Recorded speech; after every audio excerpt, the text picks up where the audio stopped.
আজ ৩৬ জুলাই, ঐতিহাসিক ৫ই আগস্ট। এক বছর আগে ঠিক এই দিনে পতন ঘটে ১৬ বছরের স্বৈরাচারী শাসন ব্যবস্থার। বৈষম্য বিরোধী ছাত্র আন্দোলনের ডাকে শুরু হওয়া কোটা বিরোধী বিক্ষোভ পরিণত হয়েছিল ছাত্র জনতার স্বৈরাচার বিরোধী দুর্বার আন্দোলনে।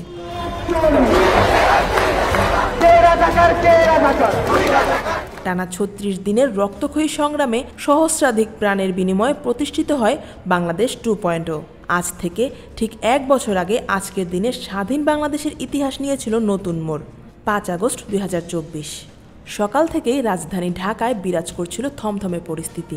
দুপুর ১১টার পর পূর্ব ঘোষিত লং মার্চের উদ্দেশ্যে রাজধানীমুখী মানুষের ঢল নামতে থাকে। বিকেলে তা পরিণত হয় জনসমুদ্রে। লং মার্চে ছাত্রদের পাশাপাশি যোগ দেন অভিভাবক, চাকুরিজীবী, শহীদ পরিবারের সদস্য এবং শিক্ষক শিক্ষিকারাও। আন্দোলনের ভয়াবহতায় পরিস্থিতি প্রতিকূল দেখে বিকেলে গণভবন ছেড়ে পালিয়ে যান তৎকালীন সরকার প্রধান শেখ হাসিনা।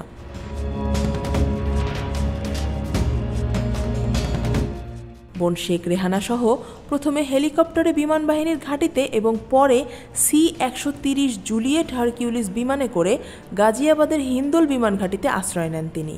বিকেল ৩টায় সেনাপ্রধান জেনারেল ওয়াকারুজ্জামান জাতির উদ্দেশ্যে ভাষণ দিয়ে শেখ হাসিনার দেশত্যাগের খবর নিশ্চিত করেন। মুহূর্তেই বিজয় উল্লাসে ফেটে পড়ে পুরো জাতি।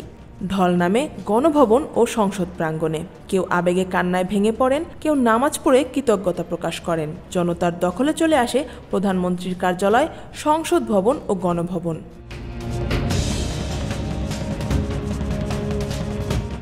ফ্যাসিস্ট সরকার প্রধানের বিলাসী জীবনযাপনের নমুনা নিজ চোখে দেখে ছাত্র জনতা। বিজয়ের আনন্দে সবাই ফেটে পড়ে বুনো উল্লাসে। তবে বিজয়ের আনন্দের মধ্যেই ঘটে ভয়াবহ ট্র্যাজেডি। যাত্রাবাড়িতে পুলিশের নির্বিচার গুলিতে প্রাণ হারান অন্তত ৫৫ জন। আশুলিয়ায় পুড়িয়ে মারা হয় আরও ৬ জনকে। এরপর সন্ধ্যায় সেনানিবাসে রাজনৈতিক দলগুলোর সাথে বৈঠক করেন সেনাপ্রধান। বঙ্গভবনে রাষ্ট্রপতির সাথে বৈঠকে অংশ নেন ছাত্র আন্দোলনের নেতারা এবং বিএনপি, জামায়াত সহ বিভিন্ন রাজনৈতিক দলের প্রতিনিধিরা। সেনাপ্রধান ঘোষণা দেন অন্তর্বর্তীকালীন সরকারের মাধ্যমে দেশের কার্যক্রম পরিচালিত হবে এবং সব হত্যাকাণ্ডের বিচার হবে। আর এভাবেই রক্তক্ষয়ী সংগ্রাম শেষে নতুন করে যাত্রা শুরু করে বাংলাদেশ।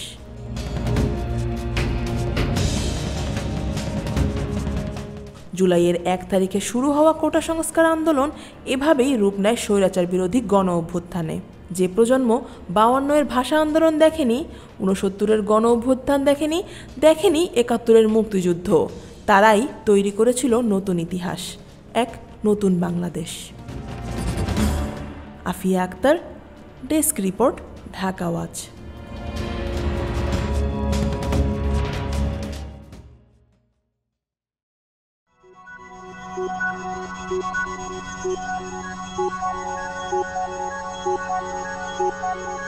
Thank you.